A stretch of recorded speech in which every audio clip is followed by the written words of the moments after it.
प्रदेश सरकार द्वारा लिंगानुपात यानी सेक्स रेशो में सुधार करने के लिए लगातार प्रयास किए जा रहे हैं, लेकिन इन प्रयासों के बावजूद प्रदेश में जो मौजूदा लिंगानुपात है यानी कि जो सेक्स रेशो है वो काफ़ी चिंताजनक स्थिति पर है, जिसके मद्देनज़र सरकार द्वारा स्टेट टास्क फोर्स का भी गठन किया गया है। इसी पर बातचीत करने के लिए हमारे साथ मौजूद हैं DG health doctor Kuldeep Singh. Sir, सबसे पहले तो मैं ये जानना चाहूँगा कि मौजूदा समय का जो सेक्स रेशो है जो कि 1000 लड़कों पर 910 है, इसके पीछे की क्या कारण रहे, क्योंकि पूर्व में ये 923 तक जा चुका है। देखिए, 2019 में 923 था, उसके बाद एक बार 917 भी आया है, उसके बाद 922 भी गया है सेक्स रेशियो। हाँ, ये एक भी जो 2023 में सेक्स रेशियो था 916 था, और इस साल जो 2024 में सेक्स रेशियो आया है वो 910 है। और अभी तक भी जो अप्रैल के 15 तारीख तक भी जो सेक्स रेशियो है हमारा 910 है सेक्स रेशियो। लगभग जो पहला क्वार्टर से बीत चुका है, उसके बाद भी हमारा सेक्स रेशियो 910 है। और इसको लिंगानुपात को सुधारने के लिए हरियाणा सरकार ने, जैसा कि आपने बोला, स्टेट टास्क फोर्स का गठन किया है। और इसी का परिणाम है कि लगातार पिछले, अगर आप एक महीने में देखोगे तो हर रोज़ कहीं न कहीं कोई रेड हो रही है। लगभग पिछले एक महीने में ही 30 से 35 रेड हो चुके हैं। और इसमें अभी तक हमने 32 FIR दर्ज करवा चुके हैं पिछले एक महीने में। तो इन्हीं FIR का ये है कि जब तक लोगों में भय नहीं होगा, अगर आप सेक्स डिटर्मिनेशन यानी लिंग जांच करवाओगे तो आप पकड़े भी जाओगे, आपके खिलाफ भी कार्रवाई होगी। जैसा कि अभी पीछे खरखोदा में हुआ है, एक लेडी ने अपना सेक्स डिटर्मिनेशन करवाया, हमारे को पता लगा तो हमने उसका सेक्स डिटर्मिनेशन करने वाले क्लिनिक को भी बिजनौर में जाके उसको भी दबोचा, उनको भी जो BMS डॉक्टर जिसने उसका बच्चा गिराया था, यानी उसके खिलाफ भी FIR की, और जो लेडी चंडीगढ़ की थी जिसने अपना बच्चा गिरवाया था उसके खिलाफ भी कार्रवाई की। तो मेरी आपके माध्यम से सभी से वो है, कभी ये सोचें कि सिर्फ ये कार्रवाई सिर्फ अल्ट्रासाउंड सेंटरों पे या उन पे होगी। जो लोग लिंग जांच करवाते हैं उनकी ज़्यादा कैद है, उनकी ज़्यादा सज़ा है। उनकी 5 साल से लेके लगभग 1 लाख रुपए तक 5 साल की सज़ा और 1 लाख रुपए जुर्माना है। और जो अल्ट्रासाउंड सेंटर है उसकी 3 साल की सज़ा फर्स्ट टाइम में और 50,000 रुपये जुर्माना है। तो आप देख सकते हैं कि अगर जो लिंग जांच करवाता है उसकी ज़्यादा सज़ा है।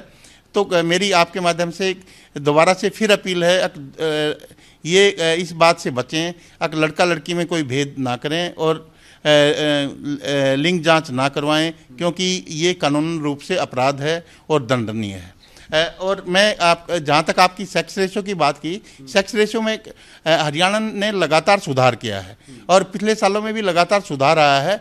6 पॉइंट जो 2023 के मुकाबले 2024 में 6 पॉइंट गिरा है, वो स्टैटिस्टिकली सिग्निफिकेंट नहीं है, लेकिन हम इसको अपने लिए एक चैलेंज मान के चल रहे हैं। राज्य सरकार एक चैलेंज मान के चल रही है। हमने अपना सेक्स रेशियो, जो नेचुरल सेक्स रेशियो 954 होना चाहिए, 1000 लड़के पैदा होते हैं तो 954 लड़कियां पैदा होनी चाहिए नेचर के हिसाब से। तो हम अपना टारगेट ये लेके चलते हैं कि हमारा भी सेक्स रेशियो 950 प्लस होना चाहिए। तो इसी दिशा में हम कार्य कर रहे हैं, क्योंकि 2001 का सेक्स रेशियो हरियाणा का 820 था, 2011 का सेक्स रेशियो 834 था। और अगर 2015 की बात करें तो जब 22 जनवरी 2015 को माननीय प्रधानमंत्री जी ने पानीपत से बेटी बचाओ बेटी पढ़ाओ अभियान की शुरुआत की थी, तब हमारा सेक्स रेशियो 870 था, हरियाणा का सेक्स रेशियो। तो उस 870 से उठ के हम 2015 में वो सेक्स रेशियो हम 923 तक भी लेके गए हैं। हाँ, मानना भी पिछले 1-2 साल में कुछ एक पॉइंट की गिरावट आई है, लेकिन राज्य सरकार ने स्टेट टास्क फोर्स का गठन के बाद अभी जिलों में भी टास्क फोर्स का गठन कर दिया है।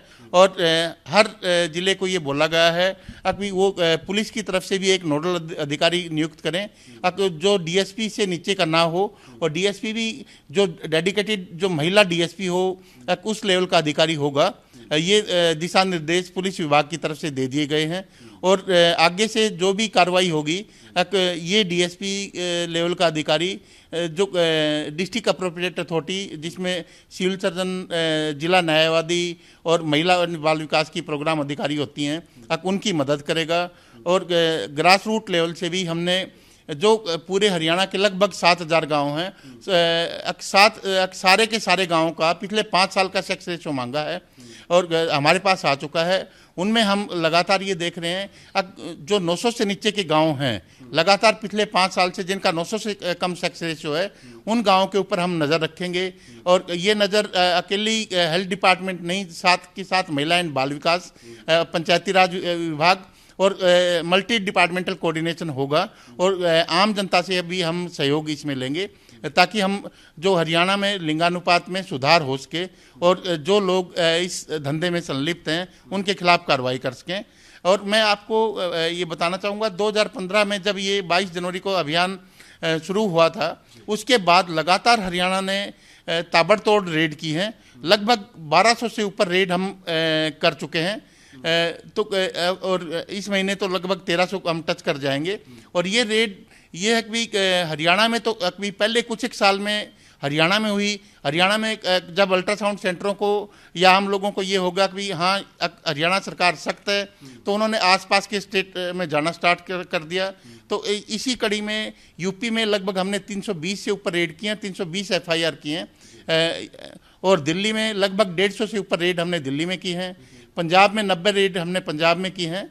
और राजस्थान में 15 रेड हमने राजस्थान में भी की है। 1 रेड हमने मध्य प्रदेश में भी की है और उत्तराखंड में भी रेड की है और साथ के साथ हिमाचल में भी रेड की है। तो आप सोच सकते हैं कि भी हम ये रेड ऐसे नहीं कि भी वो ये कहते हैं कि जाके हिमाचल में करवाएंगे जी। आमतौर पे जो टाउट्स होते हैं, जो बिचौली होते हैं, वो ये कहते हैं जी आप इस सेंटर पे आ जाओ, आपकी जो सेक्स लिंग जाँच हम अगर कोई मान लो कुरुक्षेत्र का है तो ये कह देगा जींद में करवा देंगे।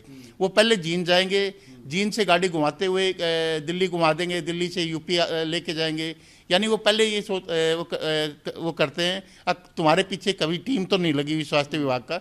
अभी हरियाणा सरकार का खौफ देख लीजिए कि उन टाउट्स में ये है, अब वो पीछे जो टीम लगी हुई होती है उसको झांसा देने के लिए वो लगभग 48 से 60 घंटे टीम को घुमाते रहते हैं। उसके बाद भी अभी 1200 से ऊपर सक्सेसफुल रेट एफआईआर दर्ज हो जाना स्टेट के लिए फ़ख्र की बात है। और आप इम्प्लीमेंटेशन देख सकते हैं।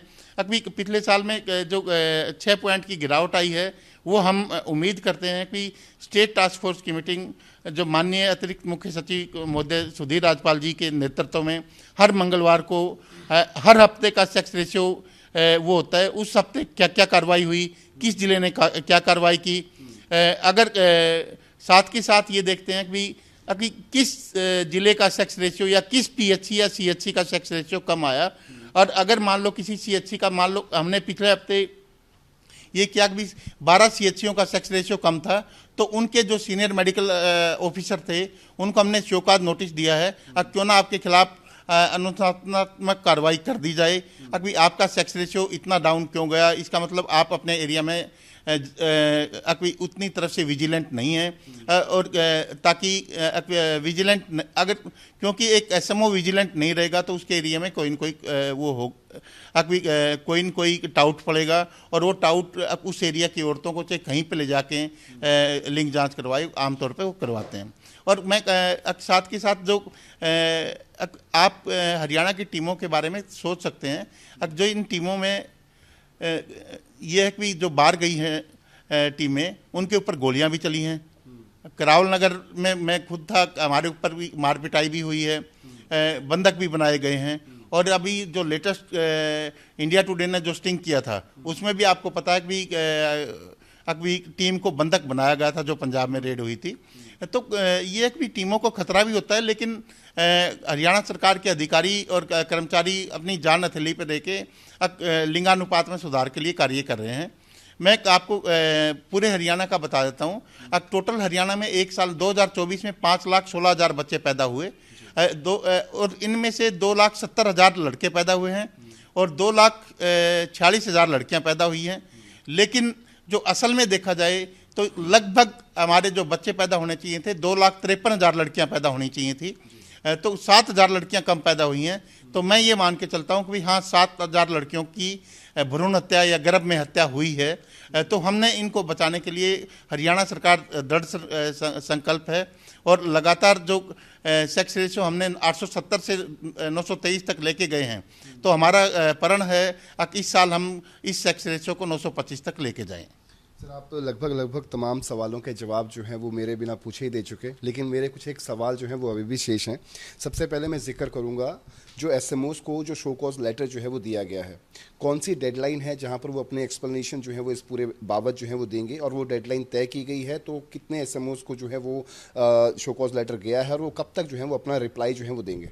देखिए, हमने 15 दिन का डेडलाइन दी है कि 15 दिन के अंदर अंदर अपनी एक्सप्लेनेशन देंगे और हमारे को सेटिस्फैक्ट्री नहीं लगेगी उनकी एक्सप्लेनेशन तो उनके खिलाफ हम कार्रवाई, विभागीय कार्रवाई करेंगे उनके साथ साथ। और साथ के साथ हमने सिविल सर्जन की और जो सिविल सर्जन और सारे के सारे डिप्टी सिविल सर्जन और जो जिलों के नोडल अधिकारी और डिस्ट्रिक्ट ड्रग कंट्रोलिंग ऑफिसर कल ही पंचकुला में सभी की अच्छी तरह से एक ट्रेनिंग भी की है, सेंसिटाइजेशन की है कि अगर आप काम नहीं करोगे तो आपके खिलाफ भी कार्रवाई हो सकती है कि आपने काम सभी ने उनको तरीके बताए गए हैं कि आपको जो डिफ़ाल्टर सेंटर हैं उनका कैसे पता लगाना है, जो लोग टाउट्स हैं उनको कैसे पकड़ना है आपने, और किस गांव में लिंग जांच ज़्यादा हो रही है या कौन से गांव में उस गांव पे कैसे नज़र रखनी है।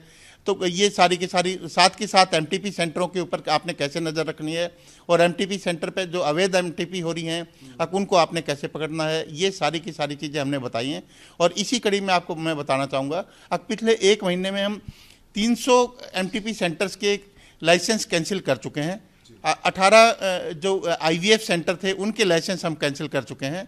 और साथ के साथ एक डिप्टी सिविल सर्जन के भी हमारे ऊपर हमने हरियाणा सरकार ने कार्रवाई की है निलंबन की, तो वो मामला अभी चल रहा है। और इसके साथ साथ जो आगे से IVF सेंटरों में जो बच्चे पैदा होंगे, आपको पता है कि जो IVF सेंटर से यानी कृत्रिम गर्भाधान से या वो बच्चे पैदा होते हैं उसमें सेक्स सिलेक्शन कर लेते हैं लोग या किसी लेबोरेटरी से स्पर्म सॉर्टिंग करवा के लड़का ही हो इस बात की वो करते हैं।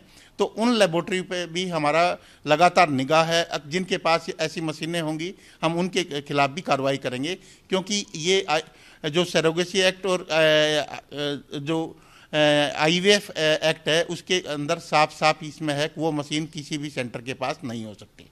एक अंतिम सवाल सर, अगर हम अल्ट्रासाउंड का जिक्र करें, IVF का जिक्र करें, इसके अलावा भी बहुत सारी ऐसी मॉडर्न टेक्निक्स हैं जिनके थ्रू सेक्स की यानी कि लिंग की जांच जो है वो की जा सकती है, जिसमें खास तौर पर जो जितनी भी साइट्स हैं, जो सोशल नेटवर्किंग साइट्स हैं या फिर सोशल शॉपिंग साइट्स हैं, वहाँ पर भी कॉमनली जो यूज़ होने वाली किट्स होती हैं जैसे कि हैंड हेल्ड अल्ट्रासाउंड, इसके अलावा एंड्रॉयड USG प्रोब और प्रिडिक्शन किट, इन तमाम चीज़ों पर रोकथाम लगाने को लेकर ताकि कोई भी यदि कोई लिंग जांच करवाना चाहता है तो इन साइट्स पर जाकर इन चीज़ों को ऑर्डर करेगा, उसके बाद अपना सेक्स जो लिंग जांच है वो करवा सकता है। तो इस पर रोक लगाने के लिए खास तौर पर ड्रग कंट्रोलर को लेकर क्या कुछ खास हिदायतें जो है वो दी गई हैं ताकि खास तौर पर एटलीस्ट हरियाणा के अंदर यदि कोई ऑर्डर करता है तो वो ऑर्डर जो है वो उस ग्राहक तक जो है वो ना पहुँचे? नहीं, पहली बात तो मैं आपको बता देता हूँ कि एक्ट में हैंड हेल्ड अल्ट्रासाउंड मशीन का कोई प्रोविजन नहीं है। अगर किसी के पास मिलती है तो तुरंत उसके खिलाफ कार्रवाई की जाएगी। और हैंड हेल्ड अल्ट्रासाउंड मशीन, इसमें कोई दो राय नहीं कि सबसे बड़ी आज के टाइम पे चुनौती डिपार्टमेंट के लिए है तो हैंड हेल्ड अल्ट्रासाउंड मशीन या पोर्टेबल अल्ट्रासाउंड मशीन है। आमतौर पे जो रेड्स के दौरान मिलती है पोर्टेबल अल्ट्रासाउंड मशीन या हैंड हेल्ड अल्ट्रासाउंड मशीन मिलती है। हम आपको बता देते हैं, हरियाणा पहला स्टेट था 2016 में बहादुरगढ़ में पहली ये पोर्टेबल अल्ट्रासाउंड मशीन हमने पकड़ी। उसके बाद हमने उस कड़ी में लगातार कार्रवाई करते हुए 40 पोर्टेबल अल्ट्रासाउंड मशीन गुड़गांव से पकड़ी और जो उसका चाइनीज सप्लायर था उसके खिलाफ हमने केस दर्ज किया और वो केस हमारा सक्सेसफुल रहा। उसके बाद भी लगातार इक्का दुक्का जो मशीनें मिलती रहती हैं तो उनका भी हम सोर्स ढूंढने की कोशिश करते हैं अब उस मशीन को किसने सप्लाई किया। दूसरी बात है अब जो जेंडर प्रिडिक्शन किट की जो आपने बात की, अब जेंडर प्रिडिक्शन किट जो ऑनलाइन साइट्स हैं उनके ऊपर उन्होंने खुद ने लिख रखा कि इंडिया में ये सप्लाई हम नहीं कर सकते क्योंकि इंडिया में कानूनन ये अवैध हैं। तो हाँ, अगर कोई बाहर से लेके आता है तो उसकी जांच हो सकती है। वो कस्टम से भी क्लियरेंस नहीं मिलेगी उसको, तो कस्टम विभाग को भी ये है कि भी हम 2-3 बार पहले से चिट्ठी लिख चुके हैं, और ताकि इन जो अगर ऐसी किट कोई यूज करता है तो वो भी अवैध है, उसके खिलाफ भी कार्रवाई होगी। बहुत बहुत शुक्रिया। तो ये थे हमारे साथ DG health doctor Kuldeep Singh, जिनका सीधे तौर पर कहना है कि प्रदेश की मौजूदा सेक्स रेशो में सुधार लाने के लिए लगातार प्रयास किए जा रहे हैं। मौजूदा समय के अंदर 1000 लड़कों पर जो 910 लड़कियां हैं, उस संख्या को किस तरीके से आगे बढ़ाया जाए, उसको लेकर एक लक्ष्य निर्धारित किया गया है, जिस लक्ष्य को 950 प्लस का नाम जो है वो दिया गया है, ताकि प्रदेश के अंदर जो सेक्स रेशो है उसको बढ़ाया जा सके। पंचकुला से कैमरा पर्सन रिंकू मेहरा के साथ रवि चंदेल, सूर्य समाचार।